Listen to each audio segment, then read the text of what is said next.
La création d'une nouvelle pièce est toujours un événement quasi national, surtout en or ou en argent. La Monnaie de Paris vient de lancer 2 nouvelles coupures réalisées et frappées en ses ateliers dédiés aux métiers artistiques et de prestige. Vous allez voir, c'est du lourd. Hôtel de la Monnaie, quai de Conti à Paris. Derrière ces murs datant du siècle des Lumières, l'une des plus anciennes institutions françaises vit avec son temps en mettant en circulation 2 nouvelles pièces de 50 € argent et 500 € or, qui viennent compléter une collection lancée en 2008. Retour sur un savoir-faire ancestral et un peu d'histoire. La Monnaie de Paris, c'est la plus vieille institution de France, parce qu'elle a été créée en 864 par un édit de Charles le Chauve. Et ensuite, elle a traversé tous les régimes politiques, que ce soit la monarchie ou la République. Et ça se comprend parce que la monnaie, ça fait partie des piliers de la nation, un petit peu comme la langue, l'armée, la justice, qui contribuent à nous constituer en tant que nation française.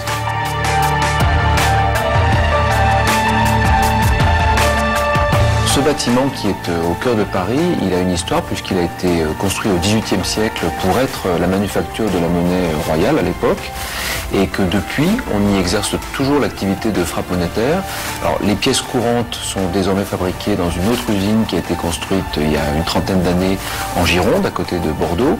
Mais ici, à Paris, on a toujours conservé des ateliers d'art où on fait la partie la plus noble, entre guillemets, de notre production, puisqu'il s'agit des produits d'art comme les pièces en or et en argent, les bijoux, les décorations officielles comme la Légion d'honneur et toute une série de produits d'art qui réclament un savoir-faire particulier.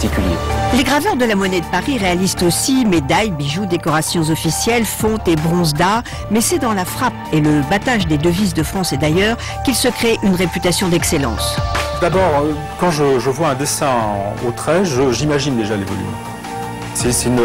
Disons que j'ai dans la tête ce que peut donner le volume. Donc c'est déjà une étape préconstruite. À la lumière, quand la pièce est finie, parfois c'est pas ce qu'on avait imaginé.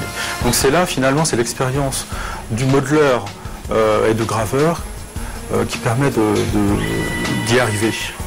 Et c'est un jeu de lumière, hein. Il ne faut pas oublier que la monnaie c'est ça, hein. Toute la monnaie est en fait mise en valeur par la lumière. Cette étape de finition est la plus importante. En fait, c'est mon œil qui va pouvoir apporter cette correction et ma main qui va donner en fait la finition qui donnera une pièce parfaite.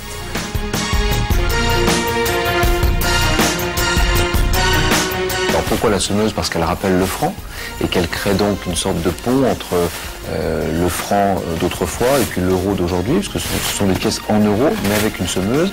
Et cette semeuse, elle est en mouvement. Et si on met les différentes pièces des euros, or et argent côte à côte, on a le mouvement de la semeuse qui se dessine comme un petit peu sur une bande dessinée.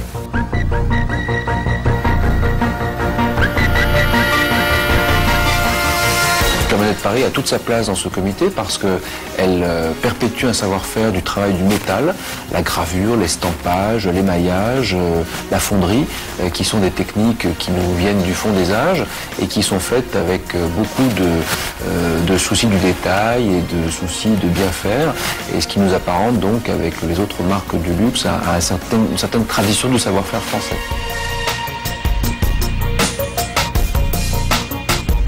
Les euros, or et argent, c'est une gamme qu'on a introduite il y a 2 ans et qui en fait est un clin d'œil aux Napoléon et aux Hercules. Alors tout le monde connaît les Napoléons, ce sont les pièces d'or qui existent depuis 150 ans en France. Et là nous avons édité 3 pièces, une pièce de 100 €, une pièce de 250 € et cette année, en 2010, une pièce de 500 € en or qui peut être souscrite à partir du 15 mars à travers les bureaux de poste. 100 000 pièces pour la 50 €, 25 000 pièces pour la 500 € et qui donc de ce fait-là ont une valeur non seulement liée aux métals précieux qui les composent, mais aussi une valeur de rareté. Une valeur de rareté qui fait le bonheur du collectionneur. C'est vrai que ces pièces de 50 et de 500 € ont le gros avantage de s'inscrire dans une série qui va de la 5 € justement à la 500 €.